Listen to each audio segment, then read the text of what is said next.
Alright guys, we're back for another Dokkan Battle video, and today we're going to be looking at the new Str Kaioken Goku that came out with the Lord Slug event. Now, I've seen a lot of discussion of people talking about how, we all wanted a full Super Saiyan Goku as part of this event. Absolutely. But, this guy is like just a farmable unit. I would rather full Super Saiyan be a Dokkan Fest exclusive unit. I think he is on that level of hype, of coolness. I think people would spend money for full Super Saiyan Goku. I think they could sell him possibly as a movie hero category leader. So I do like that they didn't make him just a farmable unit here, and they gave this moment from the Lord Slug movie a chance to shine. If you guys are not familiar, maybe you haven't seen the Lord Slug movie, what happens is Goku goes full Super Saiyan, he beats up on Slug, then Slug uses his full power, dominates Goku, and Goku's completely out of energy. Then Piccolo gives Goku all of his energy. Goku busts out the Kaioken using Piccolo's energy or ki, and then basically one-shots Lord Slug. And that's what this moment is. Like, in the movie, like, Goku rushes at Slug, and it does, like, flashes between Goku and Piccolo. Really awesome moment. I'm glad they did do it justice by giving, them a card. Really, I think they probably could have called the card, like, Goku and Piccolo, too. Like it didn't need to just be... Wait, where is he, by the way? I went by him, didn't I? There's Lord Slug. Beerus. There he is, right there. Okay. He was right at the top. Damn it. Alright, so let's go ahead and Dokkan Awaken him. Now, I did already do a video of this guy at 100% in the dupe system on the private server account, like kind of seeing what his max potential is looking like. This time, I want to do what I did with the Int free-to-play Kid Gohan, where I'll kind of show, he is a free-to-play category leader for the pure-blooded Saiyan team. So I kind of want to show that, like, everyone, pretty much everyone is going to have really good pure Saiyan units, right? Because, like, all the Goku and Vegetas are on there.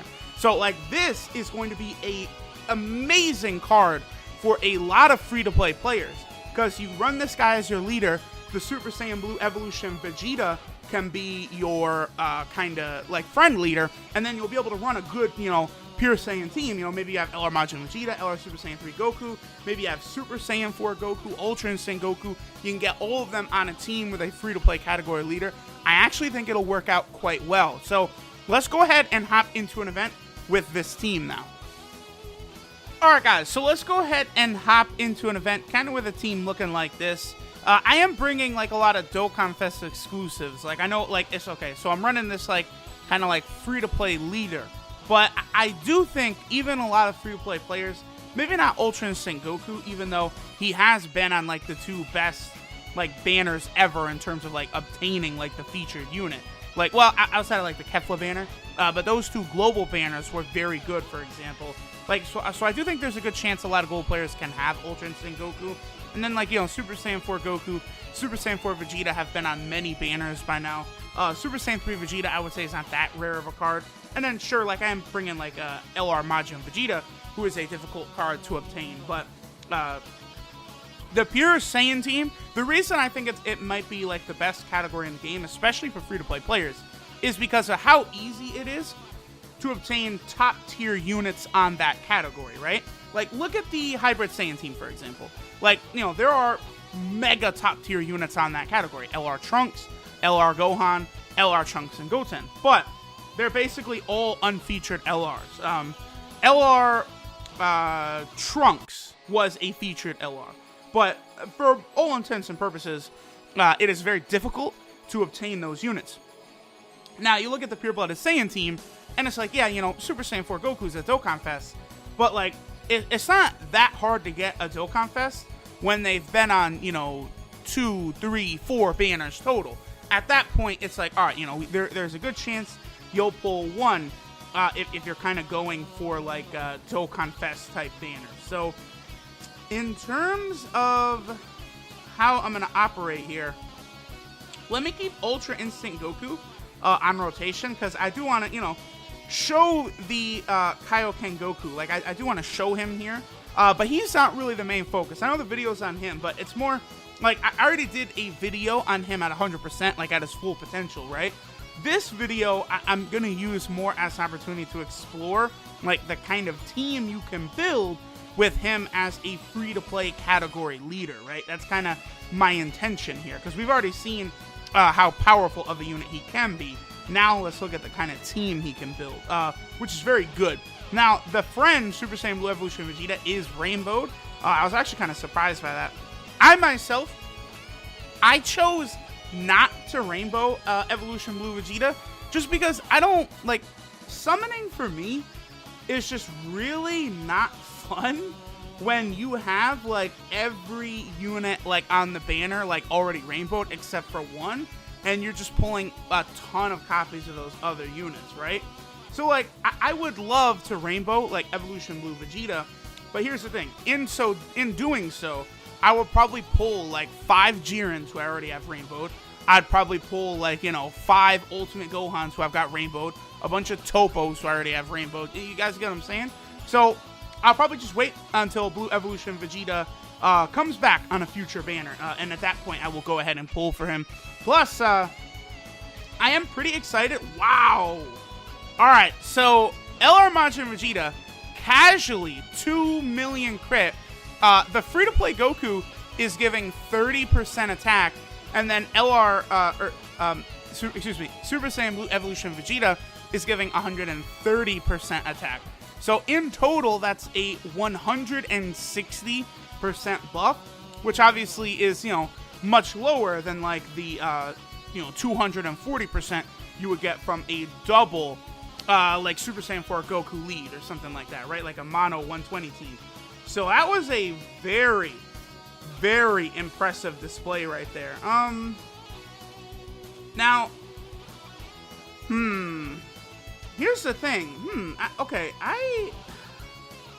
I want Kaioken Goku to get a super attack here, but it's not the most important thing ever. Yeah, I do. Let me make sure. So, if I get all those blues right there, I think we're not going to worry about getting a super attack for Vegeta. Let me give Kaioken Goku a super attack right there, just so we could see him super attack, right? And then we'll have Ultra Instinct Goku super attack right there. So Vegeta taking 21k. That's fine, because every time he attacks, he does increase his defense. He'll get 3 attacks right there, probably 4. He only got 3. All right, so yeah, look at that. Took a nice 12k off his damage. And then right there, yup, beautiful. That's exactly the way it was from the movie. And then Goku flies straight through Lord Slug's stomach and basically nearly one-shots his ass. Wow, Goku took a lot of damage right there. And basically nearly one-shot Slug. Slug does come back because, of course, he is a Namekian. Namekians, they're not going to die from just a big hole in their stomach, right? Like, he is going to go ahead and heal that up. I need to use a healing item. Maybe it's embarrassing that I'm using a healing item. Ooh, can I get... I don't think I'm going to be able to get a super attack with LR Majin Vegeta. That is no bueno right there. The only way I could see getting a super attack right here is if I hit that and that blue follow. Okay, it does follow that way. Okay. So we'll go ahead and get a super attack with Majin Vegeta. I shouldn't have to use any items, though, because Super Saiyan 3 Vegeta will go ahead and clear it up. But yeah, maybe it's embarrassing I'm using items with the Pure Saiyan team. But, we are, only at like 100. Well, let's see. So we would be at like 200% defense and HP, which is still below a double 120 leader, though. But, like, the stats might be a little lower than like a double 120 team. But, like, the quality of units we're able to bring here is, of course, very, very high. I probably am actually going to need to use defensive items here. Wow, that's crazy. Yeah, I definitely am.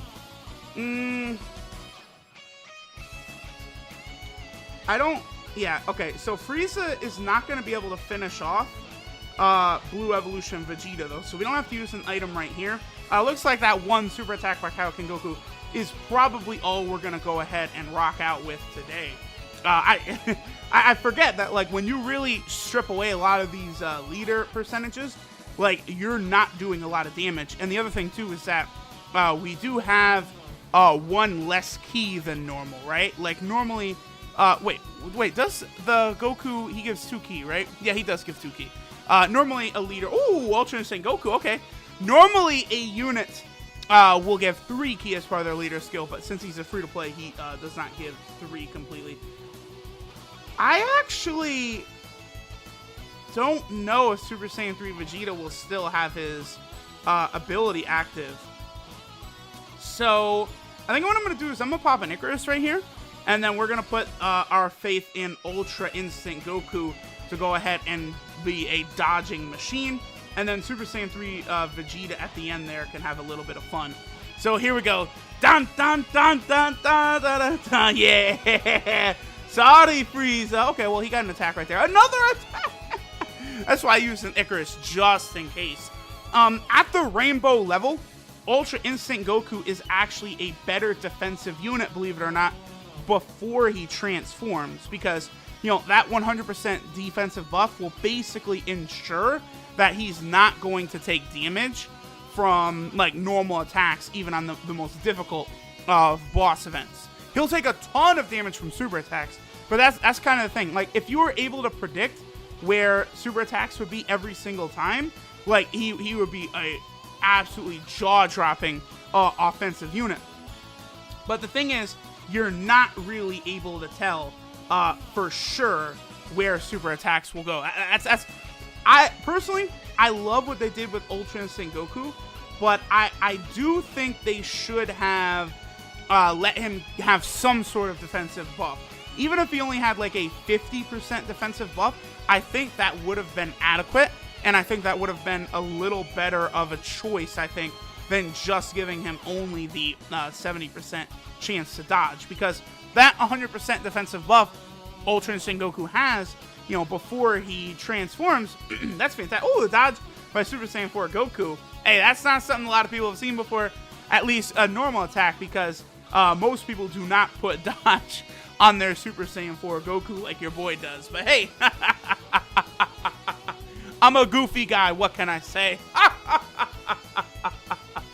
Alright, now real quick before we end the video, I guess I'll go ahead and do the usual breakdown of Kaioken Goku. I think what I'll start doing, I've heard a lot of you guys' comments. I feel like a lot of you guys want to see like the gameplay first. So what I'll do is I'll start putting the breakdown as kind of the last thing in the video. So if that's something that you guys don't want to see, you know, you could just click off, it's fine, whatever. And then I'll go ahead and go over Kaioken Goku now for those that do want to see. I think that's kind of the perfect balance, since I know a lot of people hate when I start the event off by going over the unit, so I'll do it at the end instead. I think most people will probably be satisfied by that. So this right here, this is Combined Prowess of Symmetry Goku Kaioken. His leader skill is the Pure-Blooded Saiyan category, Key 2, HP, attack, and defense 30%. His super attack is the Kaioken attack, which greatly raises attack and does extreme damage to the enemy. So he will be able to stack his attack by 50% every super attack permanently throughout the fight, by the way. It's not for one turn. That is going to be a permanent stack. The only problem is he does have extreme damage, which is going to hold him back quite a bit. So, you know, he is a free-to-play unit. If you're seriously going to use this guy and do kind of this version of the team, where you're running this guy as like a free-to-play category leader, I would advise you guys probably to go ahead and 100% this guy, because he's going to be, he's very underwhelming. Just at 1% in the dupe system like we had him today. I definitely would not recommend that, and especially because the team, like, you're going to have lower statistics than usual. You are going to want to put some dupe system buffs into him. At 100%, he should be able to do some pretty decent damage after he super attacks several times, but before then, he's going to hit very, very light. Now, his passive skill is Piccolo's Power, which is attack 40%, and then he gets an additional 3 key and 50% attack and defense when HP is 70% or below. So for a free-to-play card to basically get, you know, 90% attack and 50% defense and 3 key, like once HP is 70% or below, that's pretty good. That's certainly not bad. His links are All in the Family, the same lineage, Z Fighters, Shocking Speed, Over in a Flash, and Shattering Limit. So normal links you would expect from a Kaioken Goku unit. His 12 key multiplier is 140%, which is actually very good for a free-to-play unit that greatly raises attack on super. That's very good. Like, they're really making these free-to-play cards quite good nowadays. Like this, like, I don't know, maybe 6 months ago, 7 months ago, 8 months ago, we never like could anticipate we'd get like good free-to-play cards like this. Like, you know, when did this start? Maybe around Ultra Instant Goku? The physical Ultra Instant Goku, the free-to-play one. I would say that might really be where these amazing like free-to-play cards have started, and it's just continued ever since. So a very good thing for the health and the future of Dokkan, and I think many will agree. And last thing, he does, of course, have the Pure-Blooded Saiyan category, which he is, of course, a leader on. And we know that Future Gohan's future category is coming next. So Android Super 17 still remains without a category. One of the few units in the game that does not have a category. I really hope that they get like some of these final remaining units into categories soon. Super 17, Super Saiyan 2, Vegeta, and Bulma, but we'll see. Regardless, guys, thanks for watching, and I'll catch y'all next time.